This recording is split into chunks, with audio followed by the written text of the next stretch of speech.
నిన్న ఉత్తమ్ కుమార్ రెడ్డి అంటుండు ఏ 16,000 పోతున్నాయి ఏడకెళ్ళెత్తాలి అంటుండు.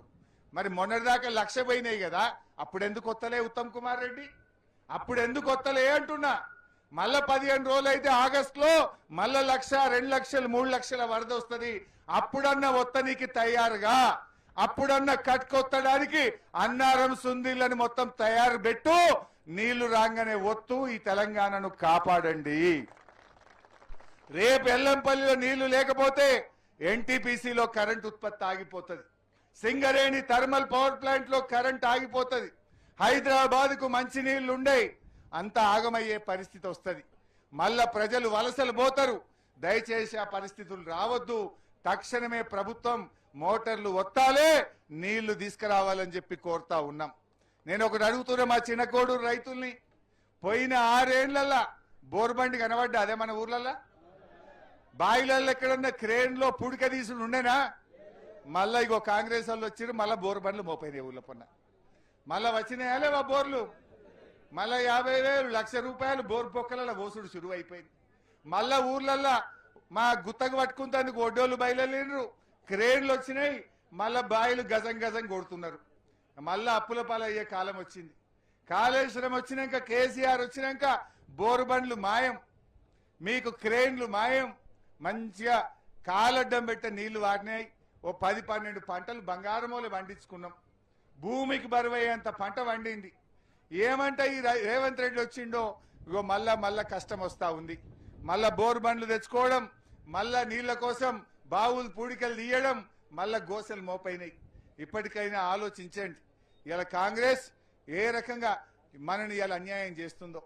ఆనాడు కేసీఆర్ గారు రైతుల పాలిట ఆయన ఆపద్బాంధవుడుగా కేసీఆర్ గారు నిలిచిండు. ఆనాడు కేసీఆర్ 24 గంటల కరెంట్ ఇచ్చింది కేసీఆర్, రైతు బంధు పెట్టింది కేసీఆర్, రైతు బీమా పెట్టింది కేసీఆర్, 24 గంటల కరెంట్ ఇచ్చింది కేసీఆర్, ఎరువులు ఇచ్చింది కేసీఆర్, కాళేశ్వరం నీళ్లు ఇచ్చింది కేసీఆర్. రేవంత్ రెడ్డి వచ్చిండు, అన్ని పోయినాయి ఒక్కటొక్కటి. ఆనాడు కేసీఆర్ ఆపద్బాంధవుడుగా మారితే ఈ రేవంత్ రెడ్డి రైతుల పాలిట రాక్షసుడుగా మారిపోయింది. అలా నీళ్లు పోయినాయి, యూరియా పోయింది, రైతు బంధు పోయింది, కరెంటు పోయింది, రైతు బీమా పోయింది. ఒకటొకటి ఉడవీక్తా ఉన్నాడు. ఒకటొకటి కేసీఆర్ ఇచ్చుకుంటా పోతే రేవంత్ రెడ్డి ఒకటొకటి తీసుకుంటా పోతున్నాడు. నేను చెప్తుంది నిజమా కాదా మీకు తెలియదా? బాయిల కాడ మున్పటి లెక్క కరెంట్ వస్తున్నదా? మున్పటి లెక్క ఎరువులు దొరుకుతున్నాయా? నీళ్లు వస్తున్నాయా? రైతు బంధు 3 పంటలు ఎగ్గొట్టలేదా? రైతు బీమా ఆగలేదా? ఒక్కసారి మీరే ఆలోచించండి. అందుకే మళ్ళీ మన కేసీఆర్ రావాలి.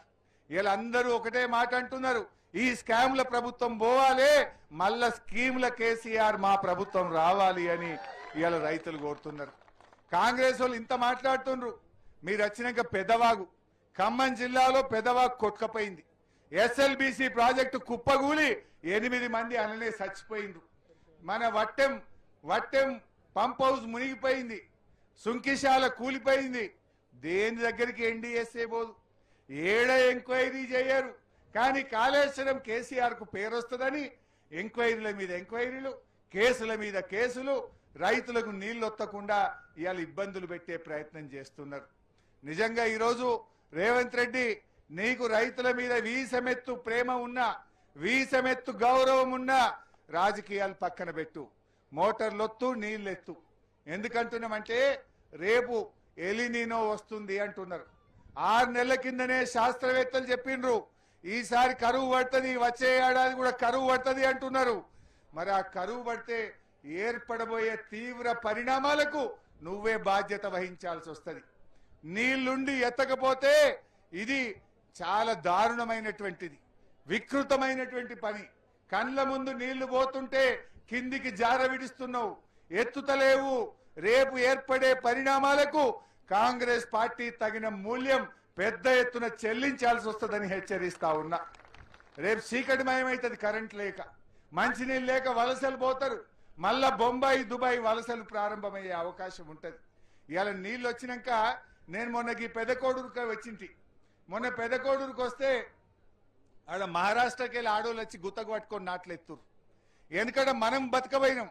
ఇప్పుడేమో మహారాష్ట్ర, బీహార్, జార్ఖండ్కి వెళ్ళి ఆడోళ్ళు, మొగోళ్ళు వచ్చి 5,000 ఎకరం గుత్త పట్టుకొని మన దగ్గర వేసిపోతున్నారు.